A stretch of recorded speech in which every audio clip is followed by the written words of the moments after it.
key points. Handling of military and high court cases. One of the most striking critiques is CJP ISA's inaction on cases critical to civil liberties and legal transparency. The article highlights that, under ISA, the Supreme Court failed to take up decisions by the Peshawar and Balochistan high courts. These cases involve the legality of military trials, the internment of civilians, and allegations of land misallocation, decisions suspended by his predecessor Umar Bandil but never revisited under ISA. This delay left critical questions about military accountability unresolved, and civilians remain in detention without due process. Political cases and the Election Commission. The article underscores inconsistencies in ICE's approach to political cases, particularly regarding the PTI, Pakistan Tehreek-Insaf. The Election Commission of Pakistan, ECP, denied PTI its electoral symbol close to the election deadline, a move that created chaos among PTI candidates. ISA later clarified that the ECP had misinterpreted his order but didn't correct it in time, which led to further ambiguity and gave the appearance of bias against PTI. Selective responses to public grievances. In some instances, ISA appeared more responsive to politically sensitive cases while ignoring others. For example, he permitted a petition involving allegations against ISI officer Faiz Hamid, a figure associated with undermining ISA himself. However, he dismissed pleas on pressing public issues, such as a public interest case on enforced disappearances, citing lack of standing.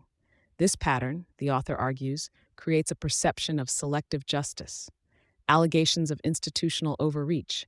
ISA's tenure, according to the writer, often reflected judicial overreach, which he appeared willing to employ selectively. In cases like the Monal restaurant case, he quickly recognized potential political influence, but dismissed a PTI lawyer's personal plea over a raid and assault on his family, directing him instead to police authorities. Such selective action, the article suggests, undermined the impartiality of his decisions. Unresolved constitutional issues. The article also touches on how ICE's judicial choices affected broader constitutional questions. For instance, the reversal of the Article 63A judgment, which prevented floor crossing by lawmakers, was seen as a move enabling political coercion. The writer claims ISA did not acknowledge the potential impact of this decision on an impending constitutional amendment, leading to further criticisms of political leniency. Internal judiciary grievances. The author mentions a complaint by 6 judges of the Islamabad High Court about surveillance and family threats, incidents that occurred before ICE's tenure but remained unresolved. Rather than acting swiftly on these grievances, ISA reportedly requested an investigation, seemingly sidestepping urgent action. This passivity, the article implies, was symbolic of a broader neglect for issues of judicial independence and security. Reflections on legacy and judicial integrity. The article concludes by contrasting the ideal of an impartial judge, symbolized by ISA himself, with the reality of his tenure, marked by oversight and inconsistency. The author suggests that ICE's decisions, or lack thereof, on pressing matters have compromised his judicial integrity, urging caution for any judge aiming to leave an impactful legacy. Crux. This article critically examines the tenure and decisions of retired Chief Justice Qazi Faiz Issa, who rose to prominence through his judicial career, but whose legacy, according to the writer, is marked by a series of perceived oversights and inconsistencies in cases of public interest and constitutional importance. Using a blend of observations and criticisms, the author presents a view that CJP Issa often overlooked significant legal and human rights issues, leading to questions about his impartiality and prioritization of cases. Surge in civil society participation. Civil society involvement at the session was notably high, with over 200 NGOs and CSOs participating, an increase of more than 90%. This strong presence allowed NGOs to effectively voice concerns and engage in discussions with state delegates. Pakistan's ratification of the Trafficking Protocol. Since 2022, Pakistan has ratified the Trafficking in Persons Protocol, which was acknowledged by the outgoing CCOP president. Pakistan's delegation, represented by the DGFIA, highlighted the progress achieved in implementing UNTOC provisions, showcasing Pakistan's commitment to combating organized crime. Civil society's role in the review mechanism, representing an alliance of 35 Pakistani NGOs and 65 national experts, The writer presented civil society's stance on ensuring meaningful engagement in the UNTAC review. This involvement aimed to integrate civil society perspectives into the review process and foster unity among organizations working against organized crime. Pilot initiative and national collaboration. Pakistan is one of the few countries, and the first in Asia, to participate in the UNODC's pilot initiative, aimed at enhancing national collaboration to address organized crime. This initiative, launched in Islamabad in 2022, strengthens cooperation among government authorities, CSOs, academia, and the private sector. At a side event on multi-stakeholder collaboration, Pakistan was recognized for best practices in joint efforts with civil society. Institutional framework and reporting.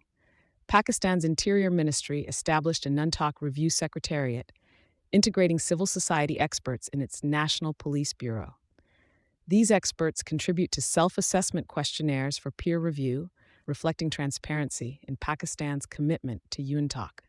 The national focal person, the DG of the newly established Anti-Money Laundering Authority, has led these efforts, with support from proactive engagement by Pakistani ambassadors in Vienna. History of UNTAC review mechanism. The UNTAC, adopted in the early 2000s, saw its review mechanism operationalized in 2020, though Pakistan's engagement began in 2022 following the appointment of a national focal person. Since then, Pakistan has made notable strides in fulfilling review requirements, although delays by peer review countries have hindered progress. Constructive dialogues and civil society's advocacy. Pakistani civil society representatives have participated in dialogues on critical issues, such as trafficking, firearms, and migrant smuggling. Based on these interactions, a UNTAC civil society declaration was formulated in Vienna to strengthen civil society's voice. The declaration calls for protections against efforts to suppress civil society, supports anti-corruption efforts, and advocates for trauma-informed, survivor-centric approaches. Challenges and future commitments. As the 25th anniversary of UNTAC approaches, the article urges a redoubling of efforts, given the slow progress of the review mechanism since 2020. While international recognition of Pakistan's role is a positive outcome, sustainable success will require enduring political commitment and ongoing collaboration with civil society. Crux, the article reports on Pakistan's engagement in the 12th session of the UN Convention Against Transnational Organized Crime, UNTAC, held in Vienna in October 2024. It highlights Pakistan's leadership role in tackling organized crime by collaborating with civil society and international stakeholders, reflecting both progress and areas needing further commitment. In sum, Pakistan's proactive role at the Vienna session showcases its evolving strategy against organized crime, balancing state and civil society collaboration and pushing for impactful implementation of the UNTAC. This synergy, if maintained, could set a precedent for a comprehensive approach to transnational organized crime. Key points. Youth reaction to GBV. Although GBV is prevalent, this case became a rallying point, particularly for young women, allowing them to express frustrations within a safer environment at educational institutions. The case unified youth, giving them a reason to challenge academic and governmental authorities, and exposing the potential for youth mobilization if given opportunities. Root causes of frustration. The youth's discontent stems from years of marginalization and daily injustices, including limited economic opportunities and lack of a political voice. These factors create a ticking time bomb, especially as young people face economic hardships that foster dependency and resentment. Urgent need for youth platforms and economic empowerment. Political engagement. The article suggests reinstating student unions and creating district-level youth forums with equal gender representation, free from political interference. This would offer young people a platform to influence decisions and engage in meaningful discourse. Economic independence. Policies for youth empowerment should focus on job creation, fair labor practices, and digital empowerment, particularly for women, to reduce economic dependency and frustration. Stronger implementation of labor laws and a reduction in nepotism could address exploitation and ensure equitable opportunities. Strengthening GBV frameworks, implementation and support services. Beyond legislation, The government must ensure survivor-centric support services, effective referral systems, and awareness campaigns that make resources accessible to both youth and society. Open discussion by policymakers can also help dismantle GBV taboos and foster collective action. Leadership commitment. Genuine engagement from provincial leaders and other key stakeholders is needed to address GBV and youth issues sensitively and strategically. Consequences of neglect. Ignoring these challenges could lead to social instability, potentially exploited by anti-state actors. A multifaceted approach that addresses youth empowerment and GBV could transform the frustrations into positive development rather than risk perpetuating instability. Crux. The article discusses the recent uproar in Punjab Group of Colleges, PGC, following an alleged rape incident which sparked widespread protests among youth and highlighted two critical issues: gender-based violence, GBV, and youth repression. The incident underscored the frustrations young people feel from economic, gender, and political marginalization, all intensified by censorship and exclusion. The article calls for a comprehensive strategy to harness the potential of youth and address GBV effectively, as overlooking these issues could lead to significant unrest and vulnerability among the nation's youth. Key points: lack of teacher needs assessment. Reform efforts often neglect teachers' specific needs. For example, multi-grade teachers handling several grades simultaneously are trained for monograde settings, making it hard for them to implement effective teaching practices. Without considering such realities, CPD initiatives are unlikely to succeed. Ignoring social justice. Current CPD programs often overlook disadvantaged schools in need, undermining the principle that resources should prioritize the most underserved. The author suggests a Rawlsian approach to channel resources to the neediest areas, allowing all surrounding areas to benefit indirectly. Outdated CPD models. Traditional CPD approaches involve teachers attending out-of-school programs, but these are seen as ineffective due to their irregularity, limited accessibility, and irrelevance to teachers' actual classroom challenges. Newer models of professional learning emphasize job-embedded learning, collaborative inquiry, and school-based mentoring, helping teachers address specific challenges within their schools. Inconsistent implementation.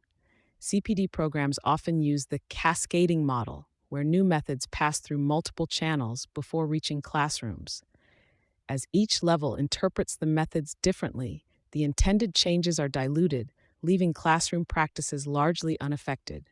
Without proper evaluation, new interventions with similar flaws are frequently introduced, continuing a cycle of ineffective reform. Importance of local context. The author stresses the need for CPD programs that address Pakistan's unique educational challenges, rather than copying models from more developed countries. Failure to consider local contexts can lead to long-term negative impacts on education. Need for updated teacher training. Pre-service teacher education programs are outdated, with limited relevance to real classroom environments. Reforming CPD to align with modern practices, the specific needs of teachers, and effective principles of change could improve the overall education system in Pakistan. Crux. This article critiques the continuing professional development (CPD) initiatives in Pakistan's education sector, particularly in Sindh, arguing that many reforms fail due to a lack of contextual relevance and attention to teachers' needs. The author, an assistant professor at Sukkur IBA University, highlights issues with current CPD practices and recommends approaches for more effective teacher development. In conclusion, to make CPD meaningful, there should be a shift toward understanding teachers' needs, utilizing local resources and insights, and adopting innovative, context-specific training models rather than relying on outdated top-down approaches. Key points. Delayed process.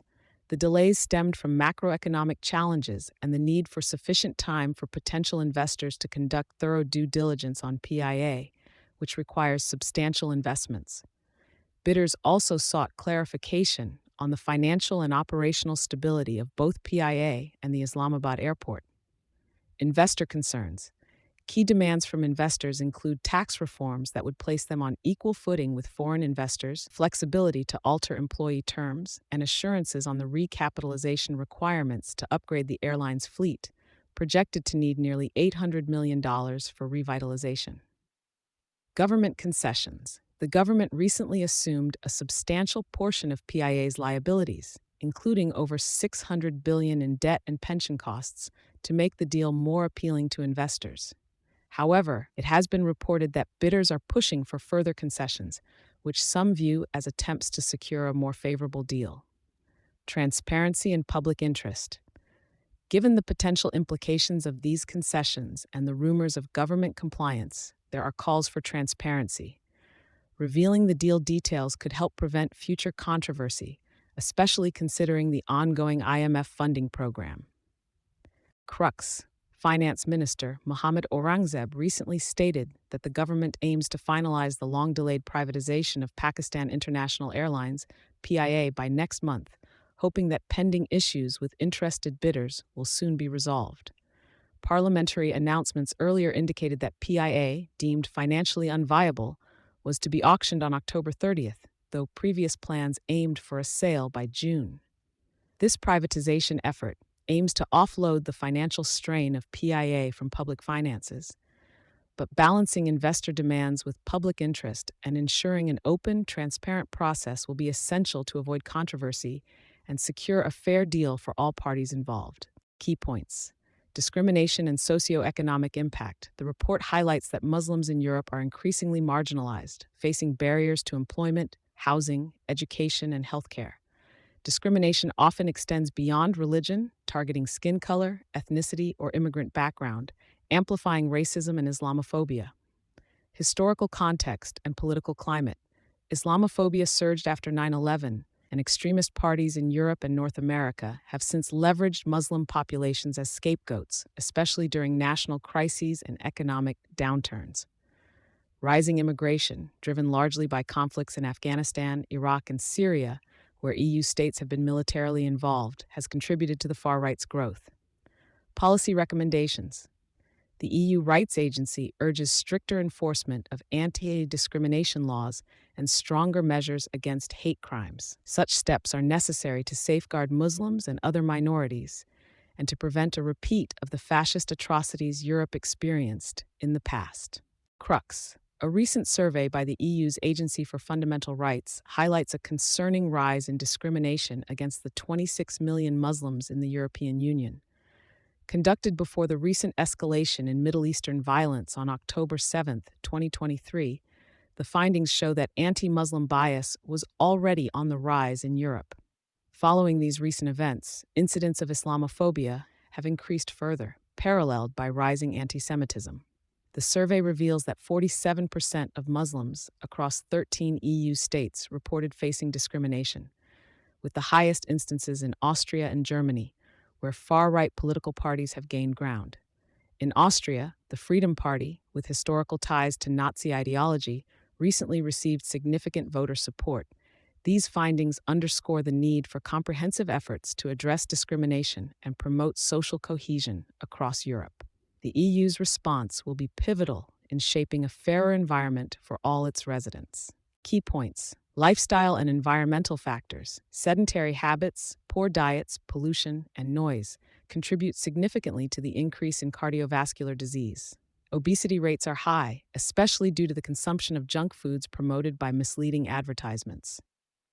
Policy and infrastructure solutions. To curb the rising epidemic, the government should consider taxes on sugary drinks and fast foods, expand green spaces, and improve public infrastructure to facilitate physical activity. Noise barriers and educational campaigns to promote healthier habits are also essential. Individual responsibility. Pakistanis are encouraged to make lifestyle changes such as adopting balanced diets, reducing trans fats, exercising regularly, and minimizing noise pollution by avoiding unnecessary honking. Heart disease is surging in Pakistan and increasingly affecting younger people. At Karachi's National Institute of Cardiovascular Diseases, NICVD, approximately 40 to 45 heart attack patients are admitted daily, with around 15% of cases in the 25 to 40 age range. This alarming trend is linked to factors such as high-fat diets, sedentary lifestyles, smoking, and pollution. In parts of Karachi, obesity rates are soaring to 70 to 80%, driven by junk food consumption and misleading advertising promoting unhealthy oils. Additionally, limited access to exercise-friendly spaces, and high levels of traffic noise, linked to a 34% increase in cardiovascular issues with every 5 decibel rise, exacerbate these health risks. The post-COVID 19 environment has also heightened heart-related complications, particularly in individuals with pre-existing conditions like diabetes. Without swift interventions, the healthcare system may soon struggle to handle the heavy burden of non-communicable diseases like cardiovascular ailments. Prevention through lifestyle changes and policy measures could significantly reduce these risks, preserving both public health and healthcare resources.